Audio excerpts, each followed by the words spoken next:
Hello मेरे प्यारे विद्यार्थियों, कैसे हैं आप लोग। होप आप सब बढ़िया होंगे बच्चों। मैं भी एकदम बढ़िया हूं। फाइनली बच्चों मैं मोस्ट अवेटेड वीडियो लेकर आ गया हूं बिजनेस लॉज एंड बीसीआर का। बहुत बच्चों की रिक्वेस्ट आ रही थी कि सर जून 23 के अमेंडमेंट्स करा दीजिए। वैसे तो सारे अमेंडमेंट्स हमने बैच में ऑलरेडी कवर करे हुए हैं, बट आप लोगों के लिए मैं दोबारा से ये वीडियो लेकर आया हूं। तो चलिए स्टार्ट करते हैं बच्चों। सबसे पहले हम लोग अमेंडमेंट की अगर बात करते हैं तो तीन सबसे इंपॉर्टेंट अमेंडमेंट है जो एग्जाम में आने के चांसेस हैं, आइए सबसे पहला अमेंडमेंट है बच्चों स्मॉल कंपनी का।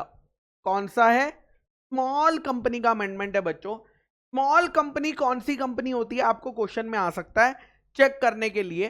तो स्मॉल कंपनी वो होती है जो कि अदर देन पब्लिक कंपनी होती है, यानी अदर देन पब्लिक कंपनी यानी या तो वो प्राइवेट कंपनी है या वो 1 पर्सन कंपनी है, other than public company.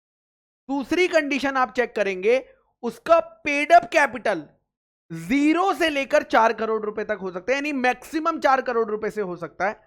Plus एक और कंडीशन है, उसका पिछले साल का टर्नओवर मैक्सिमम 40 करोड़ रुपए, यानी 0 से लेकर 40 करोड़। ये लिमिट पहले 2 करोड़ और 20 करोड़ हुआ करती थी, बट आपके एग्जाम के लिए 4 करोड़ और 40 करोड़ है। और ये 4 कंपनियां कभी भी स्मॉल कंपनी नहीं कहलाती है। अगर वो एक होल्डिंग कंपनी है, अगर वो एक सब्सिडरी कंपनी है, अगर वो एक सेक्शन 8 कंपनी है, या वो कोई ऐसी कंपनी है बॉडी कॉर्पोरेट है जिस पर स्पेशल एक्ट लगाया जाता है, तो ये सारी कंडीशन मेरे बच्चा आपको याद करनी पड़ेगी from the exam point of view से। बट इसका एक प्रैक्टिकल एग्जांपल लेते हैं समझने के लिए कि भैया क्या है। आइए धीरे धीरे चलेंगे, ठीक है। एक कंपनी है XYZ लिमिटेड जिसका पेड अप कैपिटल 2 करोड़ रुपए है, टर्नओवर 20 करोड़ रुपए है। क्या ये स्मॉल कंपनी है? लेट मी चेक, है ना। तो चलिए सबसे पहले, क्या ये एक अदर देन पब्लिक कंपनी है? द आंसर इज नो, क्योंकि ये तो लिमिटेड लिखा हुआ है, तो ये तो पब्लिक कंपनी हुई। क्या इसका पेड अप कैपिटल 4 करोड़ के अंदर है? जी हां। क्या इसका टर्नओवर 40 करोड़ के अंदर है? जी हां। बट क्या ये स्मॉल कंपनी बनेगी? The answer is no. क्यों? बिकॉज ये एक पब्लिक कंपनी है। Oh second, ABC private limited की अगर मैं बात करता हूं तो paid up capital 4 crore, turnover 40 crore, ठीक है। क्या ये एक अदर देन पब्लिक कंपनी है? यस। क्या इसका पेड अप कैपिटल 4 करोड़ तक है या 4 करोड़ से कम है? जी हां। क्या इसका टर्नओवर 40 करोड़ तक है? जी हां। तो क्या मैं इसे स्मॉल कंपनी का दर्जा दे सकता हूं? The answer is yes. उसके बाद आती है एक 1 पर्सन कंपनी। क्या 1 person company other than a public company है? जी हां।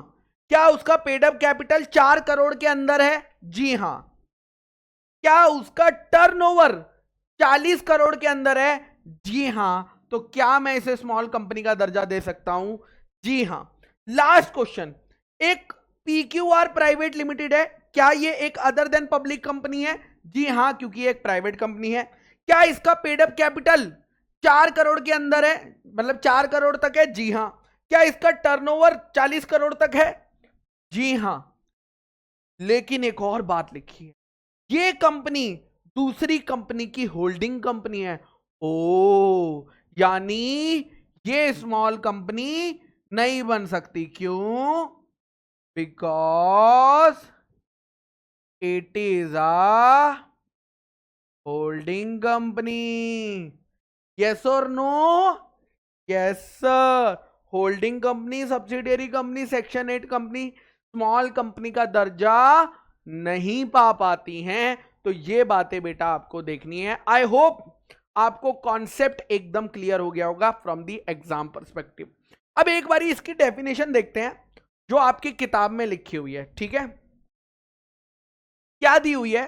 स्मॉल कंपनी सेक्शन 2 क्लॉज 85 में दी हुई है, which means a company, small company एक ऐसी कंपनी है जो other than a public company है। Very good, other than a public company है, जिसकी पेड अप शेयर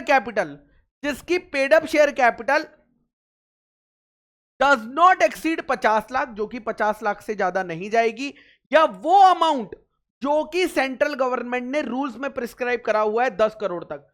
तो यानी वो ये बोल रहे हैं कि सेंट्रल गवर्नमेंट के पास पावर है कि वो 50 लाख से लेकर 10 करोड़ के बीच में कोई भी अमाउंट प्रिस्क्राइब कर सकती है, जो कि करंटली सरकार ने क्या प्रिस्क्राइब करा है, 4 करोड़ रुपीस। यानी 4 करोड़ रुपए से ऊपर की 1 रुपया भी ज्यादा होगा तो वो स्मॉल कंपनी नहीं कहलाएगी। उसके बाद है टर्नओवर। पिछले साल का टर्नओवर जो है वो 2 करोड़ से 100 करोड़ के बीच का कोई भी अमाउंट सेंट्रल गवर्नमेंट प्रिस्क्राइब कर सकती है, जो कि गवर्नमेंट ने कितना करा हुआ है, 40 करोड़ प्रिस्क्राइब करा हुआ। यानी गवर्नमेंट के पास पावर है कि कल को ये लिमिट बढ़ाकर और बड़ी करी जा सकती है, 50 करोड़ 60 करोड़ 70 80 90 100 करोड़ तक करी जा सकती है। बट गवर्नमेंट ने आपके अटेम्प्ट के लिए जी इसको 40 करोड़ किया हुआ है। तो इसीलिए हमारे लिए ये फिगर ज्यादा रेलेवेंट है ही नहीं। हमारे लिए कौन से फिगर रेलेवेंट है, 4 करोड़ और 40 करोड़ वाले। और ये क्लॉज अप्लाई नहीं होता है होल्डिंग कंपनी पे, सब्सिडरी कंपनी पे, सेक्शन 8 कंपनी पे, या कोई ऐसी कंपनी है बॉडी कॉर्पोरेट जिसपे कि कोई स्पेशल एक्ट लगाया जाता है। क्लियर है क्या सबको, यस और नो? Yes sir. तो यही अमेंडमेंट है 4 करोड़ और 40 करोड़ वाली, जो मैंने आपको फर्स्ट पॉइंट दिखाया है। कहां गया, ये रहा। ठीक है, आपको ये अपने एग्जाम पर्पस के लिए याद रखना है। आइए आगे चलते हैं नेक्स्ट अमेंडमेंट पे बच्चों। दैट इज, ये सारी अमेंडमेंट बहुत इंपॉर्टेंट है और एग्जाम में इन 3 अमेंडमेंट से आने के चांसेस ज्यादा हैं। ठीक है, नेक्स्ट अमेंडमेंट है स्मॉल एलएलपी की। कौन सी अमेंडमेंट है बच्चों, स्मॉल एलएलपी की। स्मॉल एलएलपी कौन सी एलएलपी होती है, जिसका टोटल सारे पार्टनर्स का कंट्रीब्यूशन मिलाकर 25 लाख रुपए तक है, इससे ज्यादा नहीं है। यानी 0 से लेकर 25 लाख तक अगर टोटल पार्टनर्स कंट्रीब्यूशन है एंड उसका टर्नओवर मैक्सिमम 40 लाख तक है, तो हम उसे कौन सा दर्जा देंगे, स्मॉल एलएलपी का दर्जा उसे दिया जाएगा। तो आइए कुछ एग्जांपल करते हैं, प्रैक्टिकल एग्जांपल करते हैं। ठीक है, मान लीजिए एक XYZ एलएलपी है। ठीक है, इसमें X पार्टनर है, Y पार्टनर है, Z पार्टनर है। 10 लाख 5 लाख 25 लाख टोटल कंट्रीब्यूशन कितना है, टोटल कंट्रीब्यूशन कितना हो गया बेटा, 10 + 5 15 + 25 40 लाख। तो क्या इसका कंट्रीब्यूशन 25 लाख तक है, नहीं, क्योंकि टोटल मिला के इनका कंट्रीब्यूशन कितना हो गया है, 40 लाख। ओके, क्या इसका टर्नओवर 40 लाख तक है, the answer is yes. But दोनों कंडीशन जब तक सेटिस्फाई नहीं होगी, ये स्मॉल एलएलपी नहीं कहलाएगा, ये स्मॉल एलएलपी नहीं कहलाएगा। नेक्स्ट है एबीसी एलएलपी, जिसमें सारे पार्टनर्स का कंट्रीब्यूशन 30 लाख है, यानी अगेन 25 लाख से ज्यादा है, और जिसका टर्नओवर 10 लाख है, यानी टर्नओवर अगेन 40 लाख से अंदर है। लेकिन क्या ये स्मॉल एलएलपी कहलाएगी, नहीं कहलाएगी। उसके बाद देखिए टोटल कंट्रीब्यूशन 20 लाख रुपए है, यानी कंट्रीब्यूशन अंदर है, लेकिन टर्नओवर 50 लाख है, यानी 40 लाख से ज्यादा है। तो यहां पे आ जाएगा नो, तो स्मॉल एलएलपी फिर से क्या होगी, नो। अरे यार, ये तो सारे एग्जाम्पल वो हो गए जिसमें एलएलपी स्मॉल कह ही नहीं रहे हैं। चलो एक एग्जाम्पल अभी बना के देता हूं गुड्डू एलएलपी का। ठीक है, गुड्डू एलएलपी में टोटल कंट्रीब्यूशन है 15 लाख और टर्नओवर है 40 लाख। ठीक है, अब बताओ तो भैया क्या ये 25 लाख के अंदर है, हाँ। क्या ये 40 लाख के अंदर है, मतलब 40 लाख तक है, द आंसर इज यस। तो क्या ये स्मॉल एलएलपी कहलाएगा, the answer is yes. I hope this is very important from the exam point of view, very important. ठीक है, ओके, तो एक बारी किताब में से पढ़ लेते हैं जो अमेंडमेंट बुकलेट में दिया हुआ है। Let's read it once. Small LLP मतलब वो एलएलपी जिसका कंट्रीब्यूशन 25 लाख से ज्यादा नहीं है, बट अगर सेंट्रल गवर्नमेंट चाहे तो इस लिमिट को बढ़ाकर 5 करोड़ रुपए तक कर सकती है, अगर चाहे तो। बट हमारे लिए कौन सी फिगर रेलेवेंट है, अभी के लिए 25 लाख वाली, गवर्नमेंट के पास पावर है। दूसरा, जिसका टर्नओवर पिछले फाइनेंशियल ईयर में statement of accounts and solvency के हिसाब से मैक्सिमम 40 लाख है, बट इसे भी अगर सेंट्रल गवर्नमेंट चाहे तो इस 40 लाख की लिमिट को बढ़ाकर 50 करोड़ 50 करोड़ तक कर सकती है, बट किया नहीं है। तो हमारे लिए कौन सी रेलेवेंट फिगर है? That is 40 lakh rupees. तो 25 लाख ये हो गया, 40 लाख ये हो गया, और अगर सरकार चाहे तो कोई और कंडीशंस भी बता सकती है जो उसको सही लगेगी रूल्स में। ठीक है, ओके सर। तो ये हमारा स्मॉल एलएलपी भी खत्म हो गया। उसके बाद खैर ये पुरानी अमेंडमेंट है जो मैं आपको बता रहा हूं, लेकिन बच्चों को बहुत ज्यादा कंफ्यूजन है, इसीलिए मैंने इस अमेंडमेंट को लिया, बिकॉज इस पे एग्जाम में क्वेश्चन बार बार आते हैं और आप गलत ना कर दें। ये क्वेश्चन है कि 1 पर्सन कंपनी में नॉमिनी या मेंबर बनने के लिए क्या क्या कंडीशन चेक करनी पड़ती है। तो बेटा सबसे पहली कंडीशन आप चेक करोगे कि वो नेचुरल पर्सन है या नहीं है, यानी कोई कंपनी, कोई एलएलपी ओपीसी में मेंबर या नॉमिनी नहीं बन सकती।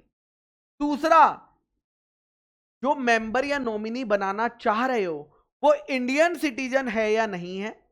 और एक और कंडीशन हुआ करती थी कि हमें चेक करना होता था कि वो इंडिया में इंसान रहता है या नहीं रहता है। मतलब अगर वो 120 दिन इंडिया में रहता है तो हम कहते थे भैया हो गया। पहले हम 3 कंडीशन चेक करते थे, लेकिन अब हमें ये वाली कंडीशन चेक करने की जरूरत नहीं है। क्यों नहीं है? किताब में ये अभी भी दी हुई है और लॉ में भी अभी भी दी हुई है, बट रीजन बता देता हूं, बिकॉज इसके आगे 2 वर्ड ऐड हो गए हैं, दैट इज और अदरवाइज। और अदरवाइज का मतलब है कि वो रेसिडेंट हो या ना हो, रेसिडेंट हो या ना हो, इससे अब फर्क नहीं पड़ता जब तक कि वो नेचुरल पर्सन और इंडियन सिटीजन है। यानी अब हमें सिर्फ 2 ही कंडीशन चेक करनी है। लॉ में अभी भी रेसिडेंट वाला पॉइंट लिखा हुआ है, लेकिन उसके आगे ये 2 वर्ड्स लगने की वजह से ये कंडीशन की इफेक्टिवनेस खत्म हो गई है। क्लियर है आपको? चलिए, क्लियर नहीं हुआ तो कोई बात नहीं, एक और मैं एग्जांपल देता हूं। आइए एक और एग्जांपल देता हूं। देखिए, मिस्टर ए, क्या ये नेचुरल पर्सन है? द आंसर इज यस, लेकिन ये फॉरेन सिटीजन है। ये तो फॉरेन सिटीजन है, मतलब इंडियन सिटीजन नहीं है। दोनों कंडीशन सेटिस्फाई होंगी तब ओपीसी में मेंबर या नॉमिनी बन पाओगे, तो यहां पर नहीं बन पाओगे। मिस्टर बी इंडियन सिटीजन है, तो मिस्टर बी नेचुरल पर्सन है, इंडियन सिटीजन है और 5 साल से इंडिया में ही रहते हैं। क्या बन सकते हैं? जी हां, बन सकते हैं। मिस्टर सी इंडियन सिटीजन है, मिस्टर सी नेचुरल पर्सन है, इंडियन सिटीजन है, बट 5 साल से लंदन में रह रहे हैं। फर्क पड़ता है क्या? पहले पढ़ा करता था, अब नहीं पड़ता। अब लंदन में रहे, हमें सिर्फ 2 चीजें चेक करनी है, ये और ये, नेचुरल और इंडियन सिटीजन। लंदन में रहे चाहे कहीं भी रहे, जब तक वो इंडियन सिटीजनशिप लेकर बैठे हुए हैं तब तक हमें कोई दिक्कत नहीं है। पहले यहां आंसर नो हुआ करता था, बट यहां पर अब आंसर यस आएगा। तो वो जो आपका जो क्वेश्चन आता है कि भैया बहन जो जा रही है, ठीक है, वो छोड़ के क्या उसे अपनी ओपीसी की मेंबर नॉमिनीशिप छोड़नी पड़ेगी क्या? तो अब उसका आंसर डिपेंड करेगा कि वो इंडियन सिटीजन से फॉरेन सिटीजन बन रही है क्या। अगर वो फॉरेन सिटीजन बनेगी तो छोड़नी पड़ेगी, बट अगर वो इंडियन सिटीजन ही है, फिर चाहे वो बाहर भी रह रही है कोई फर्क नहीं पड़ता, हम जो है उसकी मेंबरशिप जो है और नॉमिनीशिप जो है वो ओपीसी में खत्म नहीं करेंगे। तो ये बेटा 3 इंपॉर्टेंट आपकी अमेंडमेंट्स है जो कि एक्सपेक्टेड है जून 23 एग्जाम में। बट सर एलएलपी में सर मैंने बुक खोल के देखी थी, सर मैंने ना वो खोल के देखा था पोर्टल, वहां ना बड़ी सारी अमेंडमेंट दी हुई है एलएलपी। बेटा एलएलपी कितने मार्क्स का? 5 मार्क्स का था, है ना। और क्लास में खासकर जो संपूर्ण रेगुलर के बच्चे हैं, जो संपूर्ण फास्ट ट्रैक के बच्चे हैं और इवन जो चाणक्य बैच के बच्चे हैं, मैंने आपको अमेंडमेंट ऑलरेडी पढ़ा रखे हैं सारे सारे, मतलब सारे। और जिनको अभी भी शक है वो जाकर क्या कर सकते हैं, चाणक्य बैच का एलएलपी एक्ट देख लो, 3 घंटे का है, 2x पे देखना, 1.5x पे देखना, 2 घंटे में खत्म हो जाएगा। 5 मार्क्स का ये कंट्रीब्यूट करता है आपके एग्जाम में, ठीक है। कितने मार्क्स का? 5 मार्क्स का, ठीक है। तो यहां पर आपके अमेंडमेंट जो मैंने क्लास में पढ़ाया था वो पूरा अमेंडेड ही पढ़ाया है, क्योंकि कोई नया अमेंडमेंट आया ही नहीं है। जो लास्ट एग्जाम में अमेंडमेंट थे वही अमेंडमेंट यहां पर कवर हुए हैं, और इसीलिए वो ऑलरेडी चाणक्य बैच में भी कवर है। और अगर मैं यहां पे अलग अमेंडमेंट कराऊंगा तो इस वीडियो का पर्पस डिफीट हो जाता है, क्योंकि मैं आपको सिर्फ वो अमेंडमेंट कराना चाहता था जो एग्जाम पॉइंट ऑफ व्यू से वेरी वेरी वेरी इंपॉर्टेंट है। बट जो बच्चे एडिशनल भी करना चाहते हैं, वैसे भी आप एलएलपी एक्ट करोगे, अगर करने वाले हो तो आपका ये वाला जो एक्ट करोगे उसमें सारे अदर अमेंडमेंट्स कवर हो जाएंगे। ठीक है, तो यहां पे बच्चों हम वीडियो को एंड करते हैं। आप ये मान लो कि अगर तीनों जो मैंने अमेंडमेंट बताई है उसमें से एक भी आ गई तो आपके 5 मार्क्स यहां पर पक्के हो जाएंगे। तो चलिए टाटा बाय बाय।